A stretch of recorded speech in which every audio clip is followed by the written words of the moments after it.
যে দিবস ছিল ২১ নভেম্বর, সেটাতে তিনি উপস্থিত থেকেছেন। ডক্টর মোহাম্মদ ইউনূসও তার সাথে কথা বলেছেন, উপদেষ্টাদের মধ্যে থেকেও কেউ কেউ তার সাথে আসলে কথা বলেছেন, আমরা এরকম দেখেছি।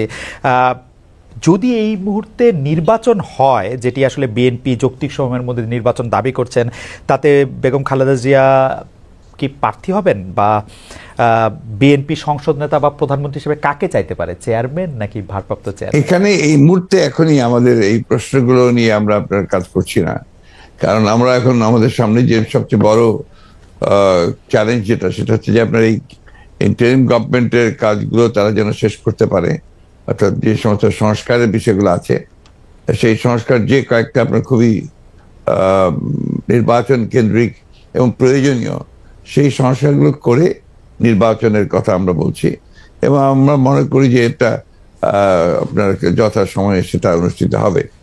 এবং দেশনেত্রী বেগম খালেদা জিয়া তো আমাদের পার্টির চেয়ারপারসন, এবং তিনি যদি নির্বাচন করতে সক্ষম হন শারীরিকভাবে, তাহলে অবশ্যই তিনি নির্বাচন করবেন। অন্যদিকে যেমন তারেক রহমান সাহেব আমাদের দলের হচ্ছেন ভারপ্রাপ্ত চেয়ারম্যান এখন আছেন, এবং তিনিও নির্বাচন করতে চাইলে তিনিও নির্বাচন করতে চান, সেটা উনি করতে পারবেন যে কটা সিটি তিনি করতে চান। তো এই নিয়ে কোনো সমস্যা নেই।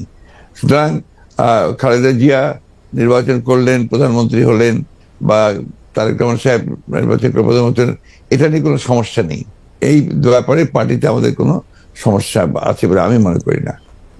আলোচনা আছে কিনা, মানে কে হবে না না, এই ধরনের আলোচনার এখন প্রয়োজন নেই। খালেদা জিয়া বেগম খালেদা জিয়া এখনো বেশ অসুস্থ।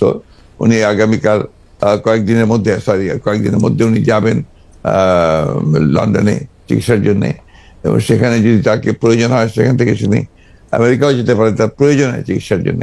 তো আমরা তাকে সম্পূর্ণ সুস্থ করে, আল্লাহ যেন তাকে সুস্থ করে নিয়ে আসেন, সেটাই চাইবো, সেটাই চাচ্ছি আর কি।